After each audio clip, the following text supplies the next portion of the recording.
تمامی دیکھنے اور سننے والوں کو السلام علیکم۔ ناظرین، آج ہم حضرت موسیٰ علیہ السلام اور موسیٰ سامری کا واقعہ قرآن مجید کی روشنی میں آپ کی سماعتوں کے حوالے کریں گے اور جانیں گے کہ کس طرح حضرت موسیٰ علیہ السلام کی غیر موجودگی میں موسیٰ سامری نے بنی اسرائیل کو گمراہ کیا۔ ناظرین، اس ویڈیو کو آخر تک ضرور دیکھیں اور ویڈیو پسند آنے کی صورت میں ویڈیو کو لائک کریں اور نیچے ریڈ بٹن پر دبا کر ہمارے چینل کو سبسکرائب ضرور کر لیں۔ چلیے آج کی ویڈیو شروع کرتے ہیں۔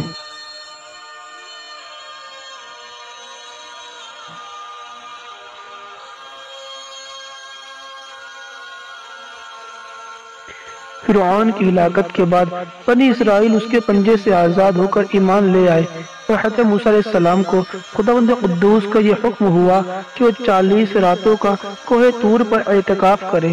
اس کے بعد پورے کتاب تورات دی جائے گی۔ چنانچہ حضرت موسیٰ علیہ السلام کوہ طور پر چلے گئے اور بنی اسرائیل کو اپنے بھائی حضرت ہارون علیہ السلام کے سپرد کر دیا۔ آپ 40 دن تک دن بھر روزہ رکھتے اور ساری رات عبادت میں مشغول رہتے تھے۔ بنی اسرائیل میں ایک حرامی شخص تھا جس کا نام سامری تھا، جو طبیعی طور پر نہایت ہی گمراہ اور گمراہ کن آدمی تھا۔ اس کی ماں نے برادری میں رسوائی اور بدنامی کے ڈر سے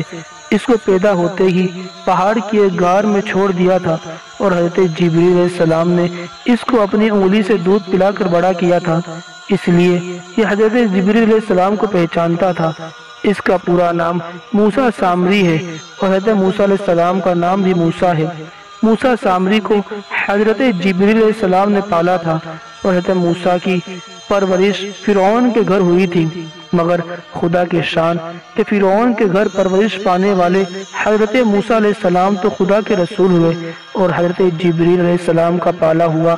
موسیٰ سامری کافر ہوا اور بنی اسرائیل کو گمراہ کر کر اس نے بچڑے کی پوجا کروائی۔ کسی نے کیا خوب ہی کہا ہے کہ جب کوئی آدمی ازل ہی سے نیک بخت نہیں ہوتا تو وہ بھی نامراد ہوتا ہے اور اس کا پرورش کرنے والا بھی نامراد ہوتا ہے۔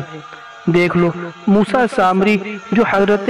جبریل علیہ السلام کا پالا ہوا تھا وہ کافر ہوا، اور حضرت موسیٰ علیہ السلام جو فرعون کی پرورش میں رہے وہ خدا کے رسول ہوئے۔ اس کا راز یہی ہے کہ موسیٰ سامری جو پیدائشی بدبخت تھا تو حضرت جبریل علیہ السلام کی تربیت اور پرورش نے اسے کوئی نفع نہ دیا اور وہ کافر کا کافر ہی رہ گیا، اور حضرت موسیٰ علیہ السلام جو پیدائشی نیکوکار تھے اس لیے فرعون جیسے کافر کی پرورش نے ان کو کوئی نقصان نہ پہنچایا۔ جن دنوں حضرت موسیٰ علیہ السلام کوہ طور پر معتکف تھے، سامری نے آپ کی غیر موجودگی کو غنیمت جانا اور یہ فتنہ برپا کر دیا کہ اس نے بنی اسرائیل کے سونے چاندی کے زیورات کو مانگ کر پگھلایا اور ان سے ایک بچڑا بنایا، اور حضرت جبریل علیہ السلام کے گھوڑے کے قدموں کی خاک جو اس کے پاس محفوظ تھی اس نے وہ خاک بچڑے کے منہ میں ڈال دی تو وہ بچڑا بولنے لگا۔ پھر سامری نے بنی اسرائیل سے یہ کہا کہ میری قوم، حضرت موسیٰ علیہ السلام تو کوہ طور پر خدا کے دیدار کے لیے تشریف لے گئے ہیں، حالانکہ تمہارا خدا تو یہی بچڑا ہے، لہٰذا تم لوگ اس کی عبادت کرو۔ سامری کی اس تقریر سے بنی اسرائیل گمراہ ہو گئے اور 12,000 آدمیوں کے سوا ساری قوم نے چاندی سونے کے بچڑوں کو بولتا دیکھ کر اس کو خدا مان لیا اور اس کے آگے سر بسجود ہو کر اس بچڑے کو پوجنے لگے۔ چنانچہ خداوند قدوس کا ارشاد ہے، اور موسیٰ علیہ السلام کے بعد ان کی قوم نے اپنے زیوروں سے ایک بچڑا بنا لیا جو بے جان کا دھڑ تھا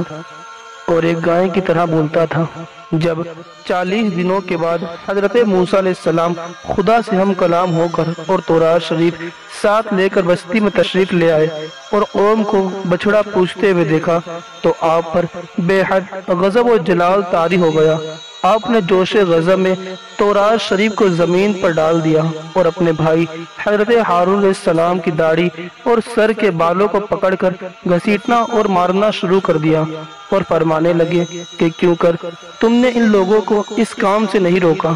حضرت ہارون علیہ السلام معذرت کرنے لگے، جیسا کہ قرآن مجید میں اللہ تعالیٰ نے ارشاد فرمایا ہے۔ حضرت ہارون نے کہا اے میری ماں کے بیٹے، قوم نے مجھے کمزور سمجھا اور قریب تھا کہ وہ مجھے مار ڈالتے ہیں، تو آپ مجھ پر دشمنوں کو ہنسنے کا موقع نہ دیں اور مجھے ظالموں میں نہ ملائیں۔ حضرت ہارون علیہ السلام کی معذرت سن کر حضرت موسیٰ علیہ السلام کا غضب ٹھنڈا ہو گیا۔ اس کے بعد آپ نے اپنے بھائی حضرت ہارون علیہ السلام کے لیے رحمت اور مغفرت کی دعائیں کی، بچھڑے کو توڑ پھوڑ کر جلا دیا اور اس کو ریزہ ریزہ کر کر دریا میں بہا دیا۔ ناظرین، قرآن مجید کے اس واقعے سے علماء اکرام کو سبق ملتا ہے کہ علماء اکرام کو کبھی اپنے مذہب کے عوام کی طرف سے غافل نہیں رہنا چاہیے، بلکہ ہمیشہ عوام کو مذہبی باتیں بتاتے رہنا چاہیے۔ آپ نے دیکھا کہ سامری نے 40 دن حضرت موسیٰ علیہ السلام کی غیر موجودگی سے فائدہ اٹھا کر اس نے ساری قوم کو بہکا کر گمراہ کر دیا۔ اسی طرح اگر علماء اہل سنت اپنی قوم کی ہدایت اور خبر گیری سے غافل رہیں گے تو بد مذہبیوں کو موقع مل جائے گا کہ ان لوگوں کو بہکا کر گمراہ کر دیں۔ ناظرین، حضرت جبریل علیہ السلام کے گھوڑے کے پاؤں کی خاک میں جب یہ اثر تھا